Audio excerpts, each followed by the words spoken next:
misturado. Então o professor é mal formado, é mal informado, é baixa cultura, não tem um padrão de alta cultura. O professor está despreparado. E é nisso que consiste o trabalho do Fernando Henrique.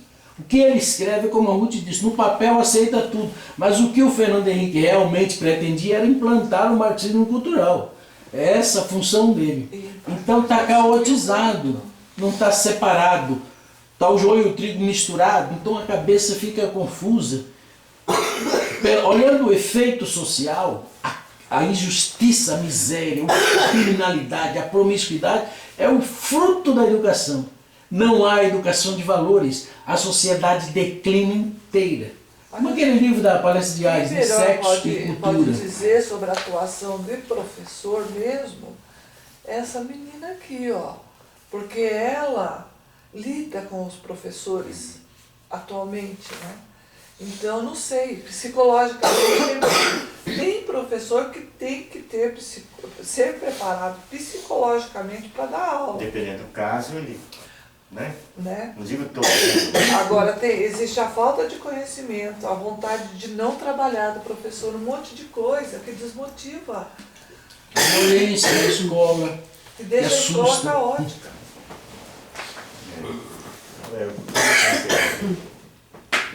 Ok, então a visão holística, a visão sistêmica, que é importante o que já está acontecendo no mundo, né? Esses novos paradigmas que surgiram, porque isso vai, de uma certa forma, vai facilitar o nosso trabalho. Que nós não estamos chegando com algo, depois de preparado nossa elaboração, não estamos chegando com algo que vai ser implantado, facilitando o tempo, algo totalmente novo, né? Não é totalmente novo, né? Alguns itens do que nós estamos elaborando aqui, estamos pensando, alguns pontos, eles já são do conhecimento dos que já dão aula, dos educadores. Só que eles não conseguiram fazer a elaboração que nós podemos fazer. Eles não conseguiram. Entendeu como é que é? Mas alguns pontos já estão na cabeça dele. Ele só tem que ter essa visão, né, holística que nós temos. Fechar essa visão holística. Ok, mais uma aqui só para encerrar. Então, vocês já ouviram falar de Edgar Morin, né? Edgar Morin. Na verdade, eu admiro muito Perrenot e Edgar Morin hoje, né? A leitura que eu fiz. Edgar Morin, na verdade, ele é um pedagogo, educador, acho que nem sei se é pedagogo, porque o Perrenot mesmo é a área de sociologia. Mas veja o que ele escreve da área de educação, é algo muito grande, muito extenso. Então, essa visão holística, visão sistêmica, e aqui que nós estamos procurando construir, vai criar então um sinal, um procedimento de interdependência, né? E uma convivência, um relacionamento construtivo, entendeu? Então eu penso que é isso.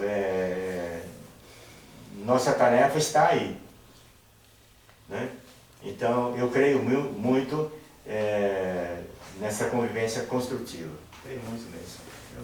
Eu acho que cada um de nós aqui, você tem uma experiência, um histórico de vida, e sua experiência específica do tempo que você deu aula, do tempo que você trabalhou, como você trabalhou, a experiência que você teve em sala de aula, ou dando palestra, ou trabalhando, né, ou com o seu trabalho social lá em Anápolis, entendeu? Então cada um tem as especificidades da sua experiência. Então cada um pode, no grupo aqui, contribuir, né? E a gente com isso então vai costurando tudo e vai elaborando. Ok, então veja bem, depois disso daí, o que é que tem? Eu falei de... sim.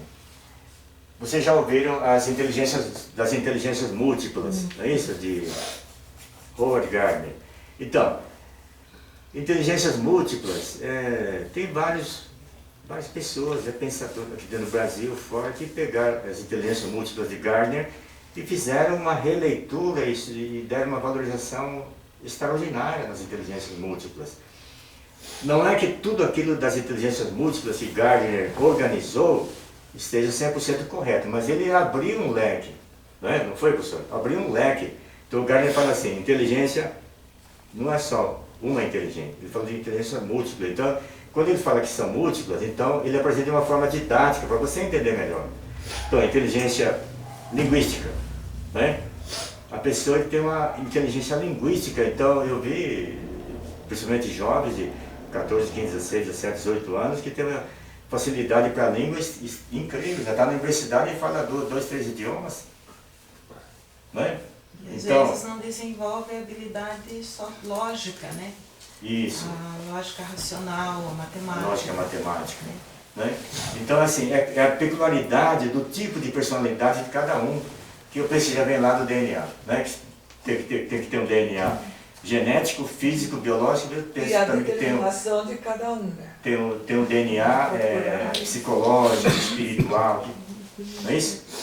Então já está nele, isso daí é uma coisa que está dentro do potencial dele. Então, a inteligência linguística, né? Não é só de saber outra língua, também de você ter o domínio da sua língua, daquilo que você se comunica diariamente, entendeu? E tem pessoas que têm dificuldade. Então, a comunicação na sua língua, ela é oral e é escrita, né? Basicamente. Não é isso? Então, a pessoa tem que ter um domínio, competências linguísticas, competências dentro da língua portuguesa, que é a nossa. Então, isso é inteligência linguística, ok? Aí tem a inteligência lógico-matemática, o pessoal da área de exatas, entendeu? Então, a cabeça dele, a tendência dele é para a área de exatas. Então, ele vai fazer engenharia, vai fazer estatística, vai fazer física, não é isso? E assim por diante. Depois aí vem a inteligência corporal, tem a corporal sinestésica, né? Que é a pessoa que tem uma consciência do seu corpo e como ele utiliza o seu corpo. Então, um jogador de futebol, um atleta, né? um nadador, né? um desportista. Então, ele é inteligência corporal. Então, ele sabe da performance do seu corpo, ele treina e sabe onde que ele quer chegar, entendeu? Vocês já viram uma reportagem falando desses jogadores de futebol, né? Tipo assim, eu admirei nessa Copa América aqui o como é que é? O Gabriel Jesus, né? Nossa, tem uma jogada do Gabriel Jesus que ele fez, olha, coisa incrível, gente. Ele passou por um, passou por outro, driblou, entrou no meio e tal, olha aí. Impressionante. E chutou justamente no ângulo que ninguém tinha percebido, só na cabeça dele. Então, mas veja bem, ele mostrou uma inteligência extraordinária. Então, é isso que a neurociências está explicando hoje, entendeu? Então, a rapidez, que é uma questão de fração de segundos, ele tem que decidir. Se ele vai continuar driblando para esse lado, ele vai dar a parada, o outro jogador vai para frente, ele volta, para quem que ele vai passar a bola, não vai passar, ele acha uma brecha, chuta e não chuta, entendeu? Então, ele desenvolve uma inteligência lá, extraordinária. Professor, entendeu como é que é? Quando o Pelé impressionante isso. era jovem, eu vi o Pelé jogar, né? Eu fui vê-lo.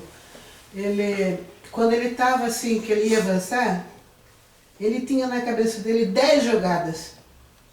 Ele conseguia visualizar 10 meios dele chegar até o gol. É impressionante. Então ele nasceu a capacidade com isso. cerebral, entendeu? Um menino de 8 anos que toca uma peça inteirinha no piano.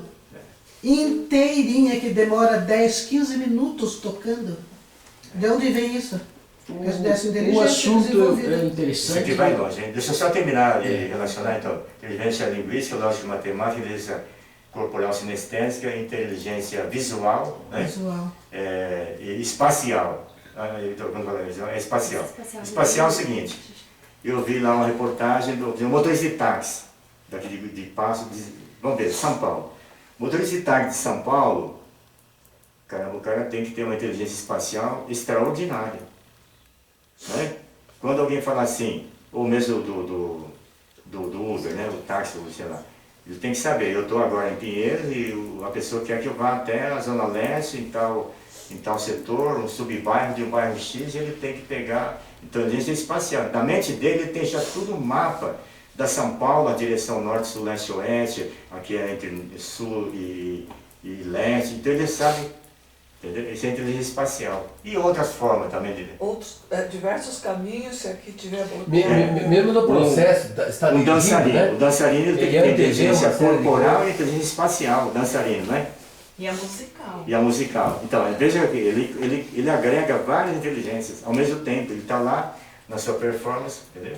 Aí tem a inteligência, as inteligências pessoais que ele fala que é dividida em duas, que é intrapessoal e a inteligência interpessoal. A intrapessoal quando a pessoa tem uma consciência, ele sabe dos processos mentais que ocorrem dentro dele, de aprendizagem, de desenvolvimento, enfim, é aquilo que foi falado de conhecer a si mesmo, entendeu?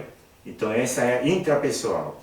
E a interpessoal, a partir daí, que é uma consequência, é a capacidade de saber conviver com as pessoas e, né, lidar com as pessoas de diferentes personalidades diferentes e estados emocionais diferentes daquele dia e tal. Então essa é a inteligência interpessoal que está ligado a essa inteligência emocional do Goleman, não é isso? Aí depois vem a inteligência naturalista, né? Que é a questão mais da questão geográfica, de identificar, né, as questões dos seres vivos, do mundo mineral, natural. E a inteligência musical, que vocês falaram, entendeu?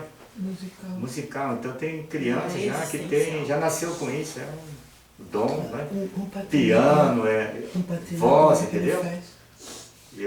Não é só aqui no The Voice Kids aqui do Brasil, mas eu vi uma vez, eu pus lá o The Voice lá da Europa, nossa, tem umas crianças lá no YouTube que... É incrível. Incrível, né? Menino autista e cego. E ele conseguiu aprender a tocar, né, piano, e ele toca e canta maravilhosamente bem. Maravilhoso.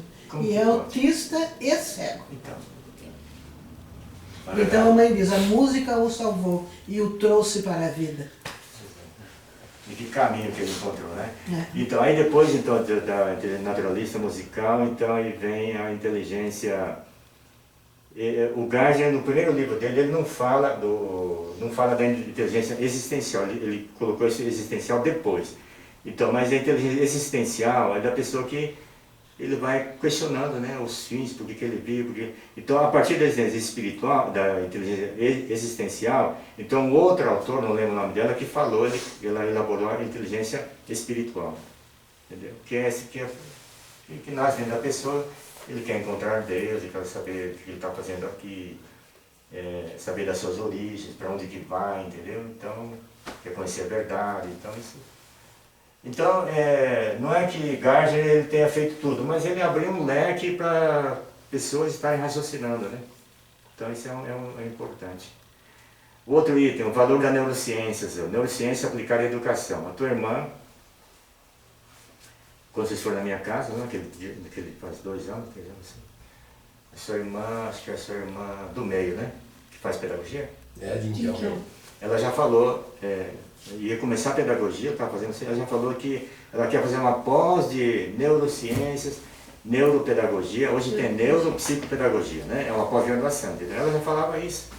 Então, mas por que ela fala? Porque ela leu alguma coisa, viu uns vídeos, então ela já deu um insight nela, né? Já percebeu, opa, isso é um caminho interessante, né? Então, quanto a neurociência está ajudando na educação, hoje tem escolas no Nordeste, escolas em algumas regiões, que aplica totalmente a neurociências, entendeu? Que é o campo da medicina, tudo bem, mas a neurociência que faz um mapeamento do cérebro, né? E vê todo o lado direito, esquerdo, vê como que o cérebro aprende, por que aprende assim, por que o outro aprende diferente. Então, a neurociência dele é um outro fator importante da realidade para o mundo da educação hoje, entendeu? Aí, bom, enfim, eu quis trazer essa visão aí desses itens todos,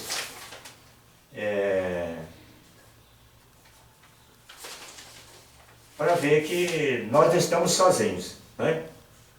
Que eu estou falando aí, e tem toda aquela linha da pedagogia ativa, né? E tem a pedagogia das competências de Perrenot e assim vai, entendeu? Então, no fim, o que acontece? Nós estamos aqui discutindo essa área da educação, tentando formular algo a partir da verdade que nosso Pai revelou. Ok. Mas entenda que antes de nós, outras pessoas, né? E interessante é isso, é que isso tudo surgiu, eu diria de 50, 60 anos para cá, entendeu? Então é uma coisa desses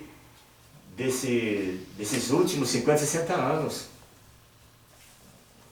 Um pouco Então, mais antigo, um pouco mais antigo. Dependendo do tema aqui, né? Então, mas veja bem, o que eu quero dizer é que existe um movimento, uma onda de convergência para aprimorar o ser humano através da educação, entendeu? É a neurociências, é a pedagogia ativa, é o relatório para a Unesco. Então existe uma força de convergência. Eu entendi assim. O que o senhor trouxe para nós foram os fundamentos legais e as bases que já estão dentro do sistema educacional. Isso, E pelas quais nós podemos entrar. isso. As que abrem caminho para nós começarmos a atuar. Quer dizer, a gente até agora, e eu nunca tinha parado para fazer essa análise, eu nunca fiz essa análise. Eu sempre procurava achar um viés para introduzir algum assunto da forma como eu pretendia. Dentro do princípio, eu já fiz várias estratégias, assim, coisas pequenas, mas sempre procurando achar um caminho. Aqui eu posso entrar e posso incluir aqui. Eu posso adaptar e jogar lá. Mas o que o senhor trouxe para nós foi uma gama imensa de fundamentos legais e teóricos que já estão no sistema. no sistema. Então é por aí que nós temos que entrar. Quer dizer, as portas não estão fechadas. O que não tem, o que não está vendo, é a instrumentalização e a metodologia para fazer a coisa acontecer. Não está havendo aí uma instrumentalização e uma metodologia, não tem essa metodologia, essa estratégia. Mas a fundamentação legal e teórica nós já temos. Isso, para mim, isso aqui já resolveu tudo. Quer dizer, tirou os medos. A gente não tem que ter medo de entrar. Agora a gente só tem que achar formas de... Exatamente. Como De penetrar no sistema. Acho que é mais ou menos o que eu falei lá, que a gente estava entrando no... filtrar, e dentro desse filtro, você adequar estratégias. Voltar e você começar a a trabalhar. estudar as leis. Você trabalhar dentro Sendo das leis. por tema da própria lei. Não está tão fechado Não quanto está. se parece. Né? E acho que essa reflexão foi muito boa. O senhor trouxe uma coletânea de documentos que mostram. Nós não estávamos enxergando isso. Eles não têm o conhecimento de princípio que nós temos, mas nós não estávamos tendo a visão adequada de abertura que já temos, do que já está feito. Né? Eu acho que aí é importante, porque nós também precisamos reconhecer as nossas fraquezas, os nossos medos, as nossas limitações, né? E começar a reconstruir alguma coisa a partir daí. Exato, porque da forma como o professor Wilson colocou, eu senti vontade de voltar da aula. E dar esperança. Tem um lugar aí? Então, tem que ser aqui. Não, pode ficar aí. Tem um lugar, por favor. Pega a capsule aí, se precisar. Senta aqui que... Quando...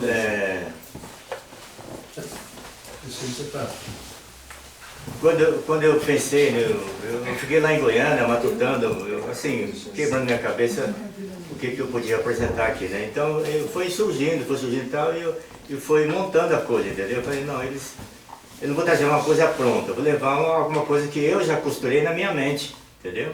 A partir da minha leitura, da minha experiência e da pouca percepção que eu tenho daqui e de lá, então eu fui percebendo, fui vendo o que casa, o que não casa, né? Onde que eles entram em conexão, o que não entra, o que confirma, o que não confirma, entendeu? O que tem em comum, né? Então aí veio uma frase também, você tem que saber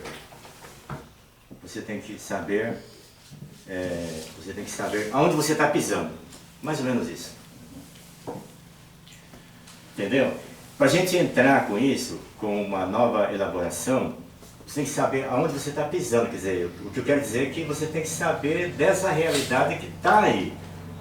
Entendeu? Porque nessa realidade que você vai trabalhar. Às vezes você chegar com uma proposta que está muito aquém, está 1000 anos-luz aquém do que eles vão entender. Ou além do que eles vão entender, entendeu? Não adianta. Então você tem que saber onde você pisa. Mas isso nas reuniões iniciais do ano é que você vai poder puxar. Aí eu queria que o Sr. João voltasse ali nos 4 pilares. aquele quadrinho dos 4 pilares. Aquele ali. Uma outra coisa que me chamou a Aí? atenção. Né? Ali, ó. Primeiro passo ali, aprender a conhecer. Uhum. O professor, para ele ensinar, ele tem que levar em consideração todos os alunos que ele tem na sala. Pensando numa sala padrão de 30 alunos. Heterogênea, com essas 9 inteligências diferenciadas, que são as inteligências múltiplas de Gardner, né? E o professor tem que dar conta de ensinar cada um à sua maneira. O professor tem que ter aquelas 9 pessoas. Ele tem que saber dominar os 9 tipos de personalidades, né? E o professor não está preparado para Não tem isso. nem a dele. Ele não às vezes sai tem nem a preparado para dele para entrar E na é sala. bem no básico, né? Na corporal sinestésica ali, por exemplo, é um tipo de inteligência que na educação infantil você vai trabalhar no quê? Ensinando a criança a empinar pipa. Eu não consegui fazer uma pipa subir nunca na minha vida. Quer dizer, nunca não, né? Eu posso tentar ainda, mas eu não consigo fazer uma pipa subir. E é um tipo de inteligência, que desde lá pequenininho.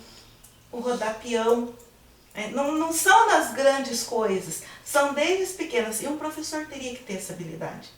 A habilidade sinestésica, corporal sinestésica, a musical, né? Saber o básico, o princípio básico da musicalidade, a influência na criança. E também todos esses tipos de habilidades, ele tem que ser trabalhado em casa também. Os pais não têm, aí que está a questão. Os pais não têm o domínio disso. A gente se apura com 3, 4 filhos, que cada um é uma personalidade diferente, né? Mas a gente teria que dominar como criar e como cuidar daquele ser em desenvolvimento, independente do tipo de ser dele. Em casa a gente, desde pequenininha, a gente acaba dando um jeito, mas aprende no susto. Nós vamos aprendendo no susto. Nós temos Agora todos, imagine né? o professor, de repente, né, Díndio, cai de bandeja, 20 alunos, todos diferentes. Cai numa sala assim, olha. Não, teria que ser 9 salas. Então, o professor com 9 teria professores que ser com um ser personalidades diferentes. muito bem formado. Tem. Muito Que não é para bem te preparado. Não é para desmotivar, desestimular, não, não. É para te motivar mais. É para valorizar o nosso música. papel, quer dizer, nós não somos os Em melhores. suma, os professores precisam Viu, ser Valquíria? melhores Você já preparados e imaginou valorizados no 9 Brasil. salas A diferentes, palavra-chave com hoje é cada competência. professor na sua sala, com Você tem que a sua adquirir personalidade. competência. Basicamente, Seu nós não desenvolvimento. temos todas as competências. Ninguém tem Nós vamos todas elas procurar cada sala desenvolvidas. que encaixa. Mas você deve conhecê-las E saber do para valor. visualizar o aluno que tem cada competência e saber trabalhar com ele. Não é uma tarefa fácil, A não. minha cabeça já foi longe. 9 É, salas professora, eu diferentes, fico com 9 assim, professores tão diferentes. admirada que eu trabalhava com 20 anos, 20 e poucos anos, eu tenho 80. O que a gente fazia era por intuição, não era nem por saber. Era por amor pelo aluno que a gente amava, assim, um de cada jeito ensinava diferenciado. Por amor, por intuição, que a gente não tinha conhecimento dessas coisas. Quando vocês falam, eu tenho vontade de chorar das pessoas que passaram pela minha mão e eu não pude fazer nada. Eu não tinha competência para ajudá-los. Para entendeu? visualizar aquela situação, né? Então, hoje tem toda esse aparato, né? Você entra numa sala, você faz uma análise assim. Você já pensou numa sala de 45 alunos, você não tem nem como se mexer, nem para se virar para chegar na Você anda lousa. de ladinho. E você não pode nem se mexer, você vira e fica lá. E o que eu vou fazer por esse aluno? O que eu posso fazer por ele? E aqueles Eu sabe que eu alunos que falava, não tem sede gente, eu nenhuma de amo aprender. vocês, não sei como ajudar. Eu amo vocês, mas não sei como ajudar. Porque eu não tinha, eu também não tinha. Hoje, quando eu vejo uma menina assim, com essa capacidade, eu invejo, mas uma inveja boa. É uma inveja, não é uma inveja pecaminosa. Puxa, se eu tivesse tido isso no meu tempo. Acabou, o tempo passou, acabou, fim. Mas é admirável ver o que vocês estão fazendo hoje. Eu fico aqui no meu canto, tenho vontade de chorar. Porque é possível, é atingível e a gente precisa fazer. E o mundo está preparado. Tá, isso que ela O mundo acabou de está falar. preparado. Que ela acabou de É a falar. hora, né? É a hora, nós estamos, olha, em riba. Então, o trabalho do coordenador pedagógico aqui é Não que fascinante, seja né? fácil, né? De Não, jeito não é nenhum. fácil. Né? Mas aí também vem a questão do grande número de professores doentes que estão adoecendo na profissão, né? Porque a expectativa para você ser um bom profissional exige-se muito. E nem sempre o nosso organismo dá conta porque essa formação ela teria que ser lá da base. A gente crescendo com toda essa formação seria mais fácil. Agora, se pegar um profissional pronto que está 10, 15 anos atuando de uma forma, você leva um conhecimento novo, mas ele não tem mais a mesma... Tive uma médica que falou que o nosso organismo ele é um elástico, né? E que chega uma hora que o elástico também arrebenta.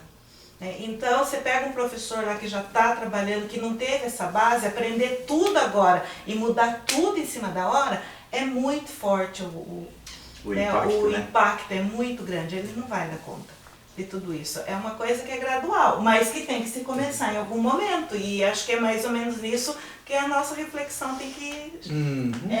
Estamos trabalhando aqui. É a hora da gente começar, né? Não é uma mudança para já, mas é lá para frente. Deixa eu colocar. Ela vai ouvir das nossas ideias, depois a habilidade que ele tem de... Deixa eu amarrar. Deixa eu amarrar. Você manda... O importante é o princípio divino. Ok? Porque é a única coisa que está faltando. É um conjunto de critérios. Critérios absolutos, são leis. Ok? Então, isso é o que nos interessa. A ciência ateísta, antes você tinha a ciência cristã, ela criou um sistema, uma pedagogia. Aí veio a ciência ateísta e criou outro sistema de pedagogia contra a pedagogia cristã, que era o aprender e ensinar. Eles introduziram o construtivismo, aprender a aprender. Você não vai ensinar nada, vai ensinar o cara a aprender por ele próprio. Agora surgiu a ciência esotérica, e ela já construiu a sua teoria pedagógica. Boa parte dessas citações que o senhor fez, o Capra, por exemplo, tem livros sobre pedagogia, o Capra. Na visão dele, ele vai... Exato. A ciência esotérica, holística, sistêmica, etc., criou uma pedagogia. Ok? Só que agora nós temos uma outra visão de mundo. Pela primeira vez, nós aprendemos a visão de Deus sobre a Bíblia. A interpretação de Deus que veio através do nosso Pai, que abriu a Bíblia, explicou ideal original de Deus, quebra do ideal, restauração do ideal. Então, agora nós, baseado nessa nova visão de mundo, nós temos que construir a nossa própria pedagogia. É isso que nós estamos querendo fazer, construir uma nova pedagogia que seja, dentro desse contexto jurídico, etc., possível de colocar. Outro ponto, a natureza da inteligência. Por exemplo, falando do Howard Gardner e dos livros que ele fez, são bons livros. Agora, se existirem 1000 habilidades humanas, aptidões humanas, existirá 1000 tipos de inteligências? Não. A natureza da inteligência é una. Agora, as aptidões humanas para diversas atividades físicas, artísticas e etc., o Gardner chamou essas aptidões de inteligências. Mas, na verdade, a teoria tem uma falha, porque a natureza da inteligência é una. Agora, em relação à teoria anterior da inteligência, você é matemático, então você é gênio. Quer saber a verdade? Pergunte a um físico. Então essa é a visão reducionista que colocava o físico no centro, o matemático no centro. Você não sabe matemática, então você é burro. É essa crítica que o Gardner fez à teoria anterior da inteligência. Por isso tem os testes de QI. Isso, essa crítica. O Gardner parece ter trazido uma novidade incrível, porque apresentou inteligências múltiplas. Em relação à inteligência, você é matemático e é inteligente, você não é, você é burro. Pronto, tá por fora. Acabava aí a questão, mas o Gardner abriu um leque, o Gardner é esotérico, ele abriu um leque diferenciado. Mas na verdade há um erro básico na teoria do Gardner. Ele confundiu a inteligência com aptidões. Então se existem 1000 aptidões, por exemplo, uma orquestra sinfônica tem 200 instrumentos. Cada criança daquela tem uma aptidão para um instrumento, outros para o esporte, outros para desenho, para escultura.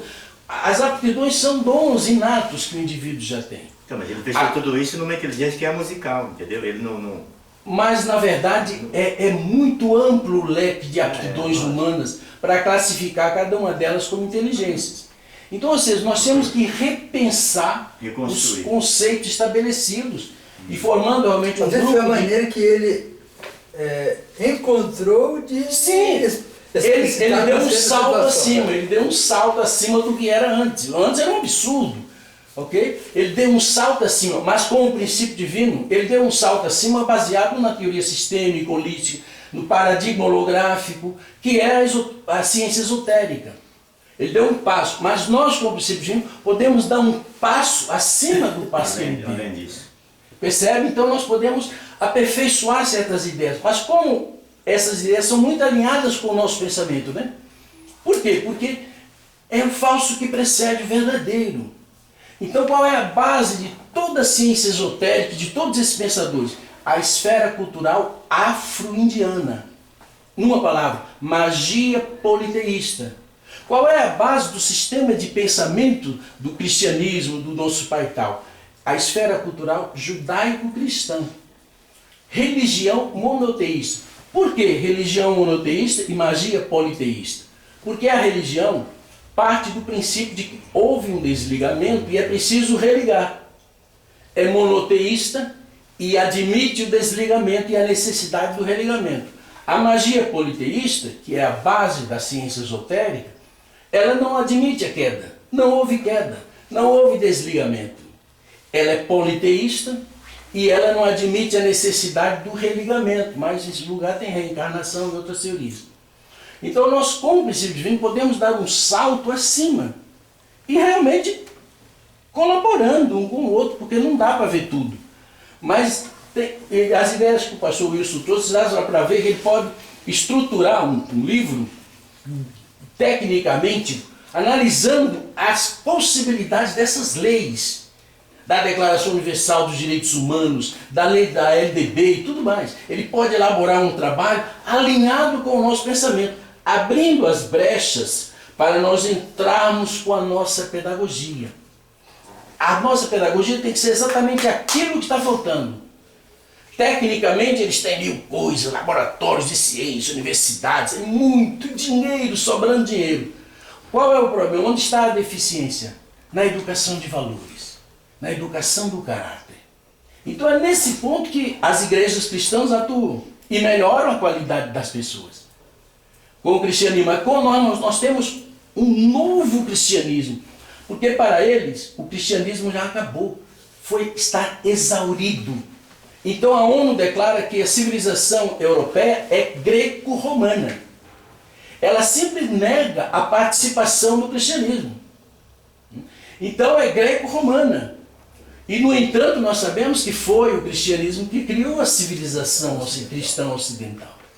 Então agora, com o princípio divino, o cristianismo deu um salto extraordinário. É claro que daí vai surgir um novo sistema de pensamento, uma nova civilização, uma nova visão de tudo, que é o nosso papel juntos encontrar esses elementos e formar essa nova pedagogia. E usando as leis estabelecidas, entrar com essa os ingredientes estão todos aí. Eles abriram os espaços, mas não praticam, porque é só para... Senhor Alquírio, essa pergunta... Vou mandar um PowerPoint. Você encerrou sua pergunta? Sim. Volta naquele slide, por favor, que tem aquela professora com aquele aluno. Lá ele fala... Acho o terceiro ou quarto slide. Esse aí. Ele define o que seria uma boa pessoa? Não, na verdade, isso aqui é uma situação... ele tem um livro, que é Educação do Caráter, que é um livro usado por nosso momento lá na América, entendeu? Eu não tenho contato com o livro. Está em inglês. Ok. Mas boas pessoas, então, cada um tem a visão do que é uma boa porque pessoa. a visão marxista de uma boa pessoa é uma, né? A visão cristã é outra. O católico é outro, o macumbeiro é outro, cada um tem uma visão diferente. Se ele definia, mas... Não. Ok. Acho que nós temos que encerrar, Temos que marcar. Preparar às 5 horas e nós vamos iniciar... Muito boa. Como é que vai chamar essa pedagogia? Parabéns. Muito boa. Eu do Léo de manhã foi... Para mim é pedagogia. É pedagogia.